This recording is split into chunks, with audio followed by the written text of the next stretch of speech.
Pertanyaan sederhananya adalah gimana sih cara kita menghadapi itu? Saya juga lagi belajar, ini bukan kata saya ya, tapi saya coba merangkum dari beberapa hadis, dari beberapa ayat. Mudah-mudahan ini jadi semacam tips dari Allah, dari Rasul, cara kita supaya lebih sabar dalam menghadapi ujian, khususnya ujian perasaan. Pertama, saya mengambil dari hadis riwayat yang diriwayatkan dari Abu Hurairah, hadis Hasan. Nabi SAW mengatakan, "Ma yazalul bala'u bil mu'mini wal mu'minati fi nafsihi wa waladihi wa malihi hatta yalqallaha ta'ala wa ma alaihi khati'ah."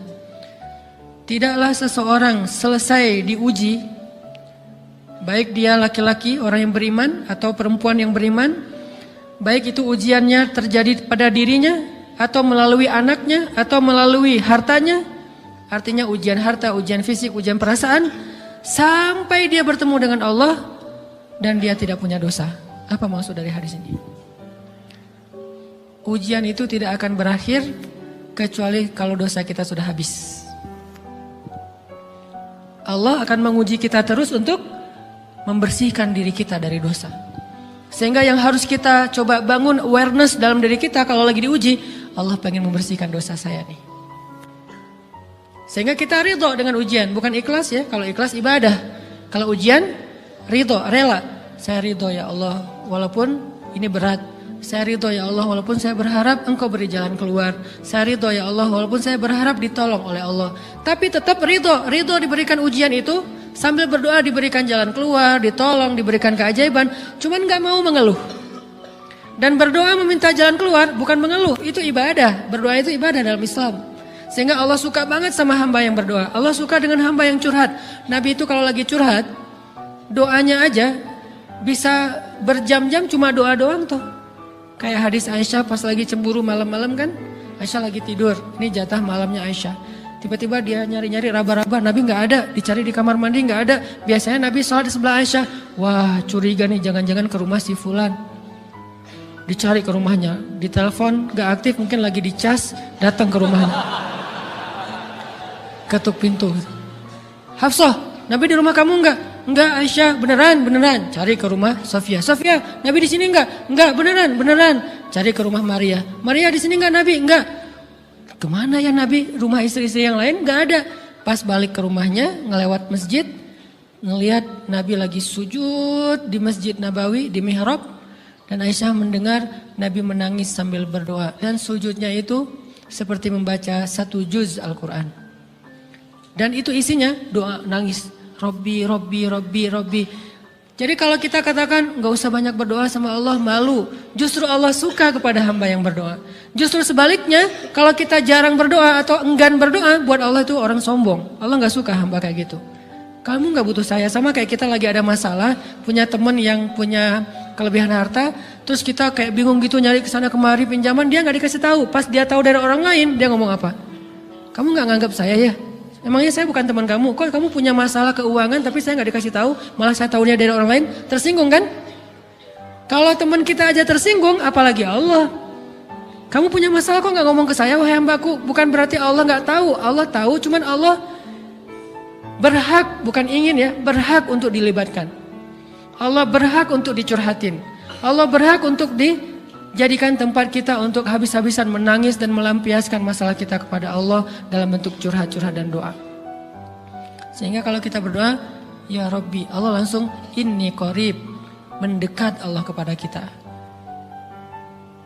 Jadi teman-teman yang dirahmati Allah, kalau kita punya masalah, kita coba bangun awareness, oh Allah pengen membersihkan dosa-dosa saya nih. Terus kita berdoa, ya Allah bantu saya, ya Allah tolonglah saya, istighfar. Saya kadang-kadang ngerasa nih, kalau ada dosa, ada kesalahan, ada kekeliruan yang saya lakukan misalnya gitu, kalau saya nggak kuat istighfarnya, bentar lagi akan diuji sama Allah. Ujinya macam-macam, alhamdulillahnya ujiannya masih ketahan. pasti diuji sama Allah. Kalau istighfarnya nggak kuat, taubatnya tuh nggak kuat, langsung diuji sama Allah. Dan saya langsung sadar, oh benar berarti yang tadi ini lagi dihapus sama Allah nih. Perkencang lagi, perkuat lagi istighfar. Kenapa? Karena kalau istighfar kita kuat, berarti kan dosa kita dihapus dengan istighfar ya. Otomatis ujian kita durasinya berkurang. Makin kuat istighfar, makin berkurang. Kalau istighfarnya udah mantap, udah selesai, Allah cabut tuh ujian kita. Diganti dengan kebaikan.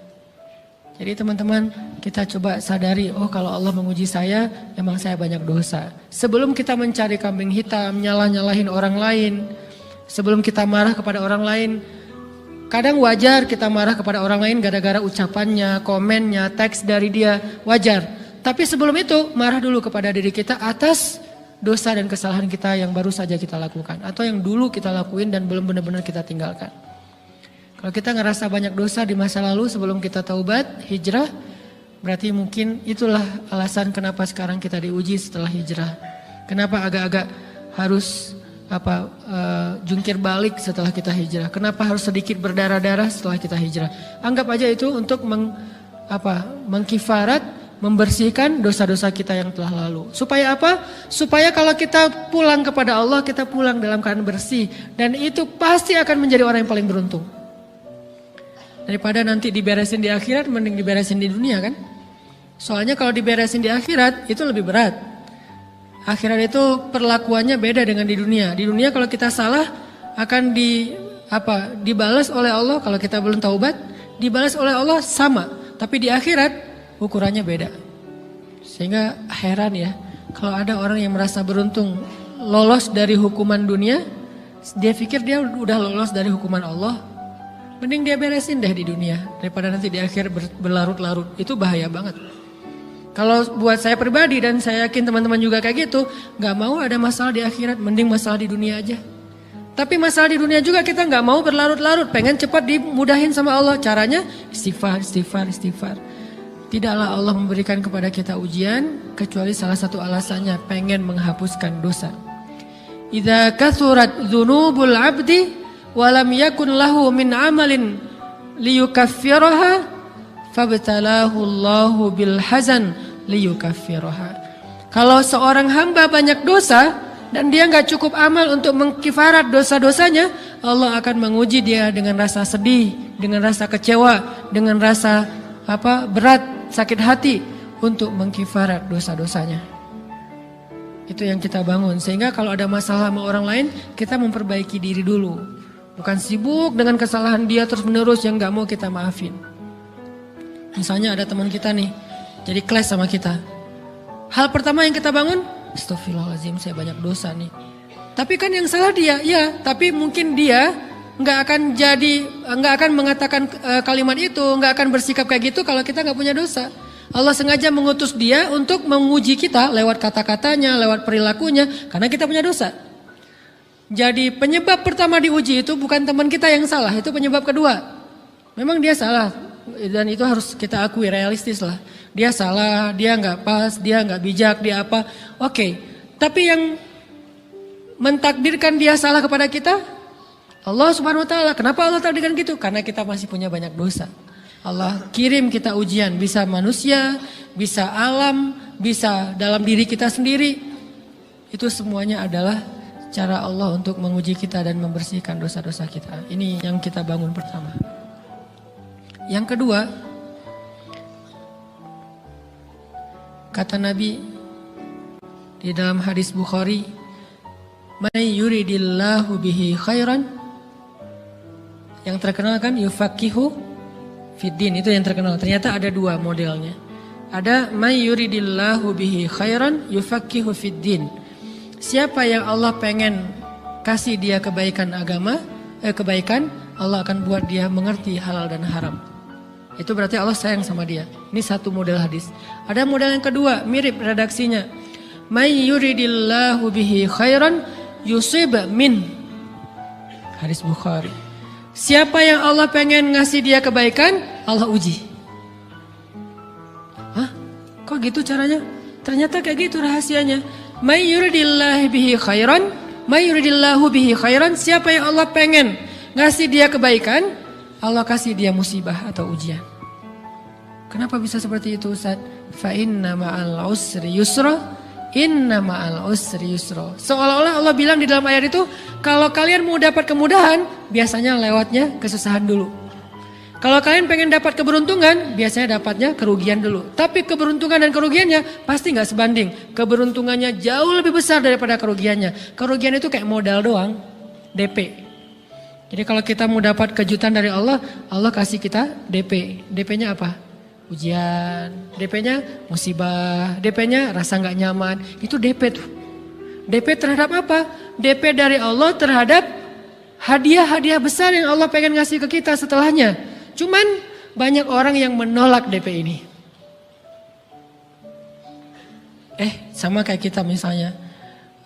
Kalau kita mau ngasih dia hadiah, kita kasih dia kayak kejutan dulu. Dia lagi ulang tahun nih, disiram air dulu.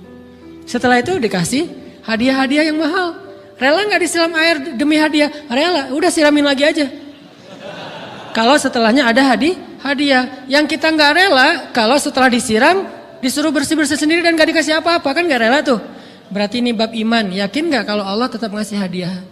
Kan sabar dan iman itu ternyata tahu aman, kembar. Kalau kita yakin Allah ngasih hadiah setelah ngasih kita DP ujian, ya kita akan sabar. Gak apa-apa deh, bentar lagi mau dikasih hadiah, digini-giniin juga gak masalah. Dibully, diapain sama Allah, biarin aja. Ya Allah saya sabar, kan bentar lagi mau dikasih hadiah nih. Ini masalah yakin. Tapi kalau kita gak yakin, apa sih maunya Allah gitu kan?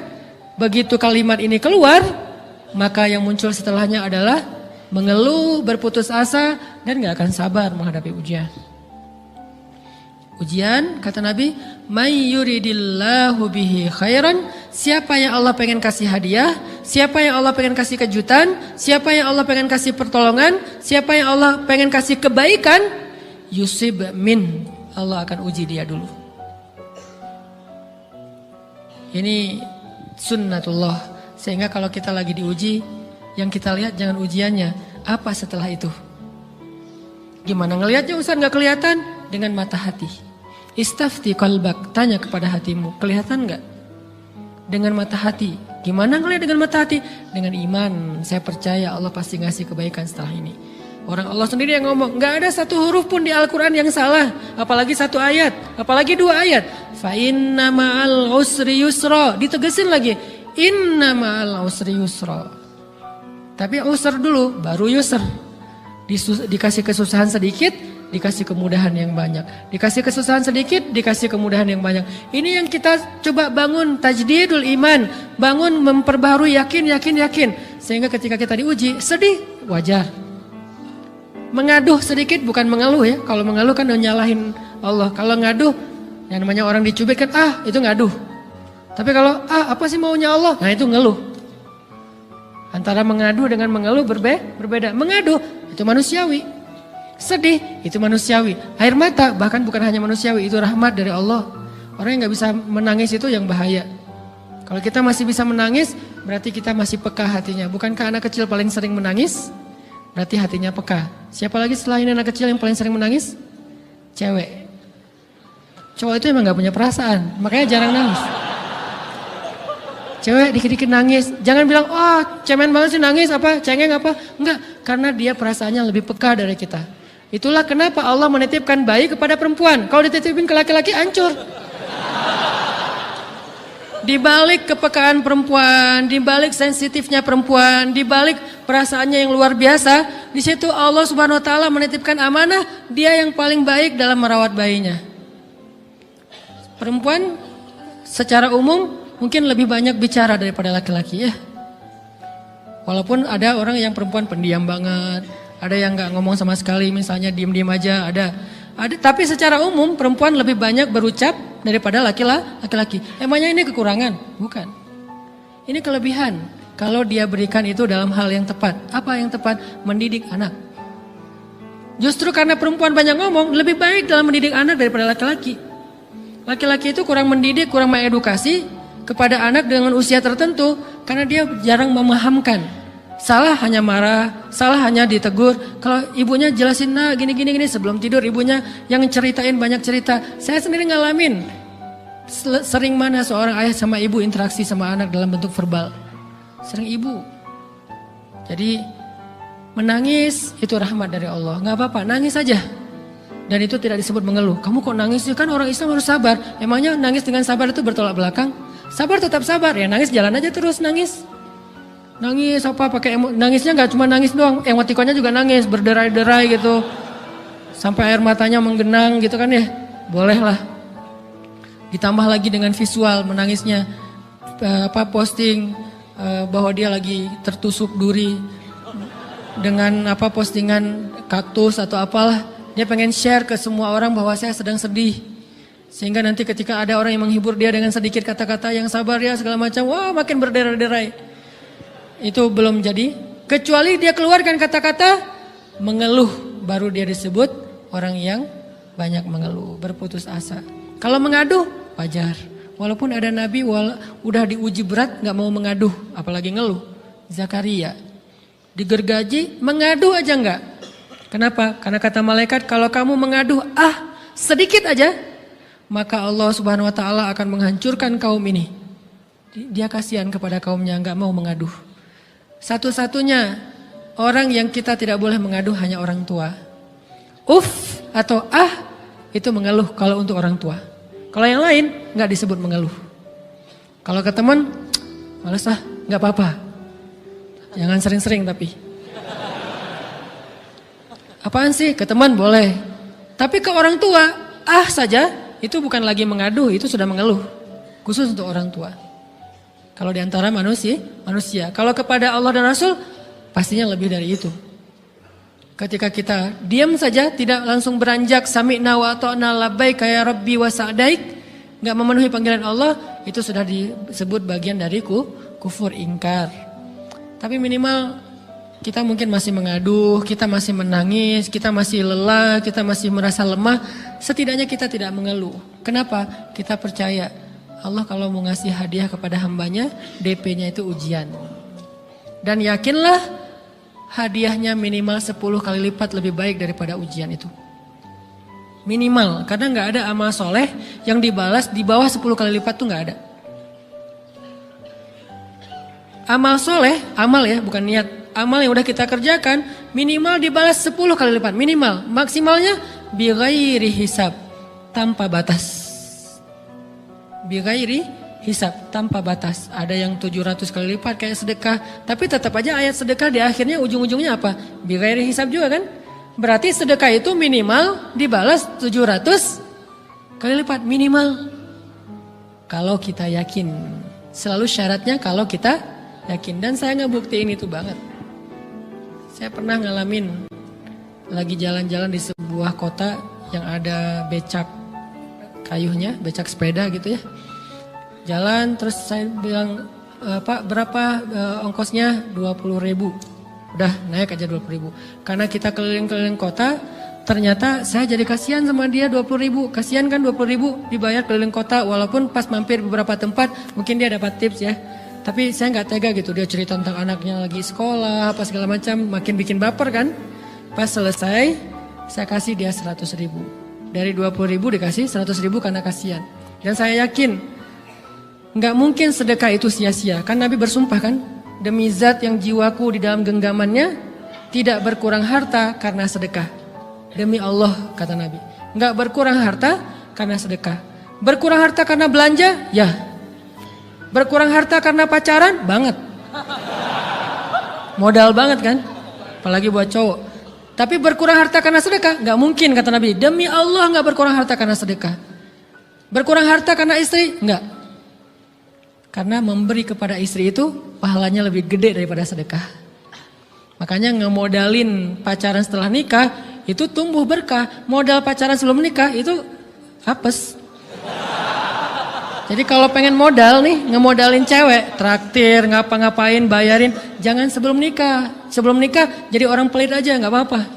Tapi setelah nikah, jor-joran ngasih, apalagi yang, bayarin semuanya. Kenapa? Pahalanya lebih gede daripada sedekah. Bahkan lebih gede daripada infak fi sabilillah.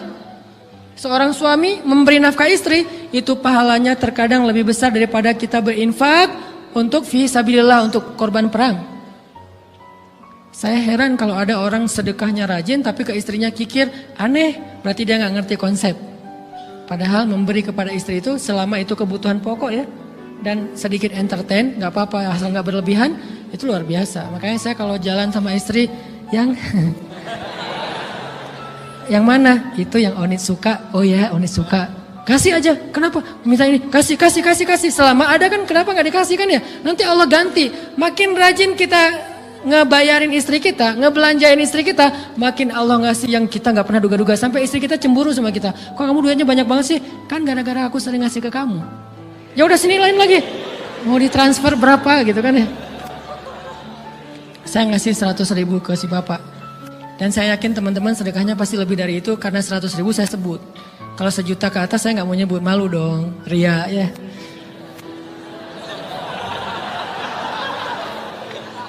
Sebenarnya nggak pernah sih. 100.000 deh, karena kan kecil. Saya kasih 100.000. Ternyata begitu saya kasih 100.000 dia doa. Nah ini nih pentingnya sedekah ke orang yang membutuhkan tapi nggak minta-minta. Dia tulus. Dia langsung doa, ya Allah Pak mudah-mudahan rezekinya lancar, berkah, bertambah dan segala macam, bahagia keluarganya. Doa-doa ini semuanya dikabulkan dalam hitungan hari. Pertama bertambah bahagia rumah tangganya, dapat kecupan dari istri. Dia nganggap suami saya cowok banget sih. Mulai 1 nih. 2, demi Allah selang 15 jam enggak kalau nggak salah karena waktu itu malam, besok paginya ada orang yang ngejar-ngejar saya pengen ngasih hadiah. Ustadz saya pengen ketemu Ustadz. Maaf saya nggak bisa ketemu sekarang, lagi rush, lagi tight schedule gitu-gitulah, sok-sok gaya nggak jelas gitu ya. Terus Ustadz saya pengen banget ketemu, dia nggak ngomong pengen ketemu apa. Kalau dia bilang mau ngasih duit kan langsung saya prioritaskan kan ya. Berhubung dia nggak ngomong, ya udahlah, saya sosok jual mahal gitu. Tapi yang namanya rezeki kan gimana kita tolak dia datang kan. Saya nolak. Pokoknya sebentar aja 5 menit nggak akan ganggu waktu Ustadz. Ya udah besok pagi ya pas breakfast gitu. Pakai gaya-gaya dikit breakfast. Pas breakfast, oh ya siap Ustadz. Jam berapa? Jam 8. Udah janjian jam 8. Mungkin orangnya nih dengar live streaming, Pak jazakumullah khair jaza. Makasih banyak, mudah-mudahan Allah tambahkan rezekinya. Terus beliau besok mau flight ke luar kota jam 8. Akhirnya ngubungin lagi malamnya, Pak Ustadz maaf gak bisa ketemu besok. Karena saya jam 8 itu jadwal terbang. Oh ya udah gak apa-apa, seneng dong saya gak jadi ketemu kan. Tahu gitu kan nyesel saya tuh, seneng. Besok pagi jam 6, Pak Ustadz alhamdulillah ternyata penerbangan saya di delay ke jam 11. Allah delay penerbangannya demi ngasih rezeki buat saya. Kan luar biasa kan. Ini hikmah kepedean saya, kegeeran kepada Allah gitu. Di delay demi saya. Kan kadang-kadang GR ya di depan Allah ya. Robbi akroman kan gitu ayatnya. Allah memuliakan saya dengan istighfar tetap. Akhirnya saya bisa ketemu Ustaz. Saya nggak baca WA-nya. Terlambat baca, baru baca jam 8. Dia udah mulai agak putus asa. Kayaknya udah gak mungkin ketemu nih. Jam 8 pas saya baca, ternyata orangnya nggak di delay. Ya udah saya balas, ya udah sekarang saya tunggu ya jam 9, maaf cuma sebentar. Nggak apa-apa Ustaz 5 menit. Datang dia. Datang ngasih apa coba? Ngasih duit 200 juta. Demi Allah. Cuman berselang beberapa jam, saya tolak-tolak. Tahu gitu Pak, datang malam ini aja.